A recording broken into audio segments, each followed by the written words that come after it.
Hello दोस्तों, आज मैं आया हूँ नासिक में। और जैसे कि उमेश जी के फर्स्ट जो पार्ट हमने बनाया था उसमें हमने काठियावाड़ी घोड़े के बारे में जानकारी जानी थी, जिन्होंने उनका एक नया घोड़ा लिया था फतेह। सेकंड में हम जानेंगे कि इनके राइड के बारे में। इनको राइड का काफ़ी शौक़ है, तो राइड के बारे में बेसिक जानकारी क्या क्या रहती है इनसे हम जानेंगे। बहुत सारी फुटेज हमने राइड की निकाली, वो आपको इसी वीडियो में बिहाइंड सीन्स में बताऊंगा मैं। और साथ साथ में उमेश जी से भी जानेंगे राइडिंग के बारे में। तो उमेश भैया नमस्ते। नमस्ते। नई वीडियो में आपका स्वागत है। राइडिंग के पर्पज़ में अपन ने लास्ट टाइम भी काफ़ी सारी वीडियो बनाई थी 2 पार्ट में, और तब आपके पास में बलराज था और एक घोड़ा था। कौन सा? राजवीर था।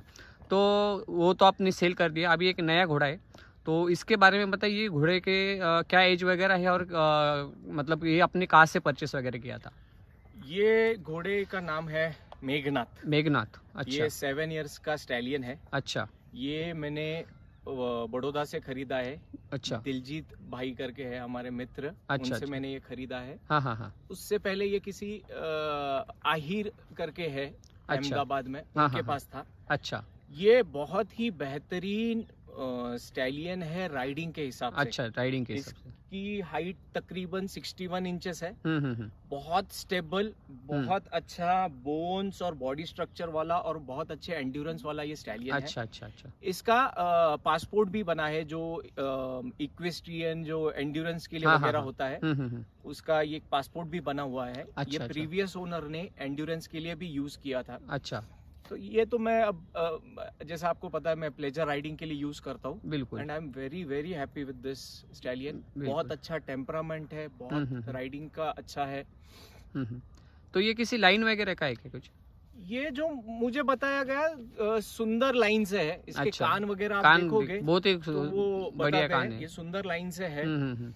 बाकी यानी देव दरबार लाइन बोल सकते हैं। देव दरबार लाइन, बट बाकी कंफर्मेशन वगैरह तो है नहीं। बिल्कुल। लाइन से अच्छा उसका टेम्परामेंट और जो परफॉर्मेंस दे रहा है, ये सब दिखाते हैं कि ये अच्छी पेडिग्री से डेफिनेटली रहा है। बिल्कुल। तो बेसिक आप मुझे इतना बताइए कि जैसे राइड करते समय हमने कौन सी चीज़ों का ध्यान रखना चाहिए। और एक कॉम्पैक्ट घोड़ा राइडिंग के लिए, जिसको सिर्फ राइड का शौक है, भाई उसको एंडोरेंस खेलना है या सिर्फ राइड का शौक है, भाई छुट्टी है राइड करने जाए, एक कॉम्पैक्ट घोड़ा कौन से साइज में उसने लेना चाहिए राइडिंग के लिए खास करके, इसके बारे में थोड़ा बताइए। देखिए, अगर आप राइडिंग के हिसाब से अगर घोड़ा चूज करना है तो आपका 59 से लेके मैक्स 62 इंचेस तक होना चाहिए। अच्छा। ये तो सबसे पहला क्राइटेरिया है। अच्छा। कि जिससे क्या होगा, आपको ये जो अगर माउंट करना है, देखिए अभी ये 61 का है, तो ये मुझे अब यहाँ पे बिल्कुल प्लेन है, मुझे माउंटिंग एंड डिसमाउंटिंग बहुत इजीली मैं कर सकता हूँ। बिल्कुल। ये सबसे पहला पॉइंट है। बिल्कुल। कि अगर आप कहीं अब ऐसे इसमें नीचे भी उतरते तो आपको माउंट करना, डिसमाउंट और कुछ एक्सीडेंटली भी कुछ हो जाता है तो तुरंत जरूरत नहीं। और अब सिंगल हैंडेडली आप कर सकते हो। नहीं तो मैंने काफी बार देखा है कि सामने एक आदमी रहता है, वो घोड़े को पकड़ेगा और राइड उसके ऊपर बैठेगा। उसकी जरूरत नहीं, आप अकेले ही इस पे माउंटिंग और डिसमाउंटिंग करना इजी हो जाता है जब एक कॉम्पैक्ट साइज का होता है। दूसरी चीज, अगर हाइट जब घोड़े की बढ़ती है तो पैरों के रिलेटेड प्रॉब्लम्स भी ज्यादा होते हैं। मैंने खुद एक 64 हाइट की एक घोड़ी रखी हुई थी। अच्छा। बट उसके जो टेंडन बोन है, वो अगर आप बहुत रिग्रेस राइड करोगे तो वो पूरा सूज जाता था यहाँ से। अच्छा। पूरा इतना बल ऐसा बड़ा होता था। तो वो पैरों में वो घोड़े कुछ काम के नहीं होते। एब्सोल्यूट पैरों में वो जल्दी खराब हो जाते। और जो राइड का जो कंफर्ट ये कॉम्पैक्ट साइज में मिलता है, वो बड़े हाइट वाले घोड़ों में बिल्कुल नहीं मिलता, पैरों में खराब हो जाते हैं।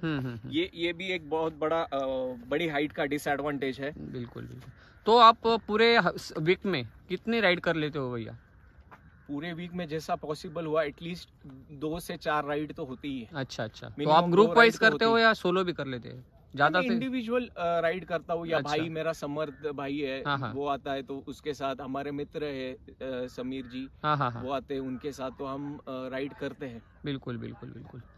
तो बाकी और राइडिंग के बारे में और क्या नए लोगों को आप क्या जानकारी देना चाहेंगे कि बेसिक राइड में आपको क्या क्या एसेसरीज लेनी चाहिए, जो अगर राइडिंग के वक्त वो सेफ्टी भी हो सकती है, घोड़े को भी तकलीफ नहीं और हमें भी तकलीफ नहीं, इसके बारे में थोड़ी सी और कुछ पॉइंट्स बताइए इसके। देखो, आपको अगर राइड करना है तो सबसे इम्पोर्टेंट आपका राइडिंग के वक्त आपको आपको हाँ। सैडल यूज करना बहुत जरूरत है। हाँ हाँ सैडल अगर होता है तो आपका जो बैलेंसिंग वगैरह है हाँ हाँ वो सबसे इम्पोर्टेंट होता है राइडिंग के लिए, वो बहुत कंफर्टेबल आपको होता है।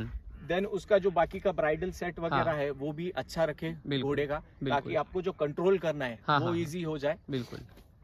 और बाकी की भी काफी एक्सेसरीज आती है, जैसे यहाँ पे एक चेस्ट बेल्ट आएगा। अब हाँ। हालांकि अपने को जल्दी थी तो मैंने वो लगाया नहीं। हाँ हाँ एक चेस्ट बेल्ट वगैरह आता है। हम्म। बाकी की यहाँ पे जो है पोलो रैप्स हाँ, जिसे हाँ। कहते हैं, रेड कलर के वो बैंड्स बांध सकते हैं, ताकि आपके जो घोड़े के बोन्स वगैरह हाँ, है ये बहुत ही सेफ रहे। बिल्कुल। दूसरा चीज, घोड़ों की नाल हाँ। का भी आपको ख्याल रखना है कि आपके घोड़े में नाल भी लगनी इम्पोर्टेंट है, क्योंकि जब ऐसा पथरीला टेरेन होता है तो हाँ। उसमें अपना, मैं जो गुजरात और राजस्थान के लोगों का, मैं सच में वो बहुत फॉर्चुनेट लोग हैं कि वहाँ की जो मिट्टी है वो इतनी सॉफ्ट है और इतनी राइडिंग के लिए फ्रेंडली है। हाँ हाँ और मैंने लास्ट वीक जब मैं गया था वहाँ पे, तो मैंने 1-2 राइड भी वहाँ मेरे फ्रेंड्स के साथ की, तो बहुत मजा आया। बिल्कुल बिल्कुल। तो ये सब चीजें आप राइडिंग करते हो तो आपको रखनी है। तो आप जब खुद आप अच्छे शूज वगैरह, ताकि आपके स्टिरअप में पैर ना अटके, ये सब चीजें आपको करनी है। बिल्कुल बिल्कुल।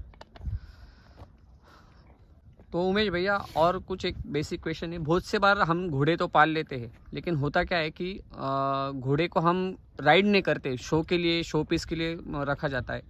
तो ऐसे में घोड़े की भी एनर्जी इतनी हाई लेवल पे चली जाती है कि घोड़ा कंट्रोल नहीं हो नहीं पाता अपने से भी, जो मालिक रहे उनसे भी। तो राइड का, घोड़ा तो एक्चुअली राइड के लिए बना है। तो आप क्या कहना चाहोगे कि घोड़े को कैसे यूज टू किया जाए राइड के हिसाब से, और जो घोड़े की एनर्जी वो भी ड्राई होना बहुत जरूरी नहीं, तो फिर वो स्टोर होने के बाद में घोड़ा भी बहुत मस्ती करता है। तो इसके बारे में थोड़ी सी हमें जानकारी दीजिए।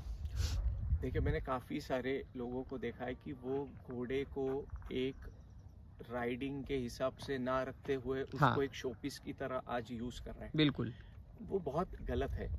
ये जो जानवर है, ये जो घोड़ा है, इसका मेन पर्पस राइडिंग है। और उसके बाद काफी सारे पर्पस, जैसे अभी स्पोर्ट्स में यूज होता है, बाद में शोज होते हैं, ब्रीड शोज, वो और अलग चीजें हैं। बट अगर आपको मारवाड़ घोड़ा हो या अपना काठियावाड़ घोड़ा हो, आप जब कहते हो कि it is full of energy, उसमें जोश बहुत है, स्टैमिना बहुत है, एंड्योरेंस बहुत है, तो वो आपको कब समझेगा? जब आप ये सीट के ऊपर बैठोगे, तब आपको घोड़े में कितनी स्टैमिना है, कितना एंड्योरेंस है, और आपको खुद में कितना स्टैमिना और एंड्योरेंस है राइड करने के लिए, वो भी आपको समझेगा। तो मेरा जो नए लोग आ रहे हैं या जो रखते हैं, तो वो ट्राई करें कि ज्यादा से ज्यादा घोड़े का आप अगर राइड करोगे तो घोड़े का हेल्थ भी बहुत अच्छा रहता है। सही। आप बस उसको खिला के अगर जगह पे रखते हो, तो वो घोड़ा पैरों में या बाकी का उसका जो बिहेवियर है उसमें डेफिनेटली प्रॉब्लम आता है। फिर वो काटना चालू करता है या लात मारना चालू करता है। अब ये देखो, ये राइडिंग स्टैलियन है, मुझे कभी इसने ना काटा है ना लात मारी। बिल्कुल, अभी हमने भी देखा तो बिल्कुल अकेला बंधा हुआ था, और आपके घर के बच्चे वगैरह भी उसके साथ में बिल्कुल, और ज्यादा कुछ पिछाड़ी भी नहीं, सिंपल बांधा हुआ था, एकदम सिंपल। इसमें तो यही चीजें होती है कि स्टैलियन हो या कोल्ट हो, आप उसको अगर एक अच्छे रूटीन में रखोगे तो आपको बहुत मजा आएगा। और मैं पर्सनली ये सजेस्ट करूंगा कि आप अगर कोल्ट या स्टैलियन अगर आप राइडिंग के लिए रखोगे तो बहुत मजा आता है, क्योंकि इनमें जो एनर्जी होती है, आप 10 किलोमीटर 20 किलोमीटर लेके जाओ, आपको बहुत मजा आएगा। और आप जब राइड करके घर पे रिलैक्स बैठोगे तो आपका एक सेटिस्फाइड दिन हुआ है, ऐसा आपको महसूस होगा। और बिल्कुल, और तो अभी समझ में आएंगे कि घोड़ा रखने का सही, हमने जो इस्तेमाल किया है कि घर पे लाया है, उसका एक सही इस्तेमाल हो चुका है उसका, ये एक सेटिस्फेक्शन मिलना चाहिए। तो फिर घोड़े पे पैडक में बांधे रहते हैं और चिड़चिड़े होते, फिर उसमें कोई मतलब नहीं है। तो दोस्तों, ये थे उमेश भैया जी, उन्होंने राइडिंग के बारे में बहुत सारी बातें हमें बताई, जो नए लोगों के लिए भी बहुत काम में आने वाली। तो उमेश भाई, कभी इंडोरेंस वगैरह में आपने कभी पार्टिसिपेट इसको किया है क्या, आप खुद ने? नहीं, मैंने कभी किया नहीं है। मैं एंड्योरेंस वगैरह, मेरा जो पर्पस है, मैं तो प्लेजर राइडिंग के लिए यूज करता हूँ। तो डेफिनेटली बाद में थोड़ा मैं भी इसके ऊपर कुछ, मेरे जो लोग एंड्योरेंस वगैरह करते हैं उनसे मेरी बात हुई है। तो मैं भी कुछ ट्राई कर रहा हूँ कि आने वाले समय में कुछ एंड्योरेंस के हिसाब से भी खुद को और घोड़े को वो ट्रेन करूं, और ऐसे एंड्योरेंस जैसे कॉम्पिटिशन्स में भी पार्टिसिपेट करना स्टार्ट करूं। बिल्कुल बिल्कुल। तो दोस्तों ये थे उमेश जी, जिन्होंने हमें बहुत सारी टिप्स वगैरह हम बता सकते हैं और अच्छी जानकारी दी है। तो उमेश भैया आपका बहुत बहुत शुक्रिया, जो आपने राइडिंग के बारे में आप खुद ही बोले कि मैं राइडिंग के बारे में बहुत सारी बातें बता चुका हूँ, लेकिन राइडिंग क्या होती है ये आप हमें बताना बहुत ज़रूरी था। तो इसलिए आपने जो समय दिया उसके लिए बहुत बहुत धन्यवाद। और बहुत अच्छी राइड हुई, आपका लोकेशन वगैरह भी बहुत बढ़िया है।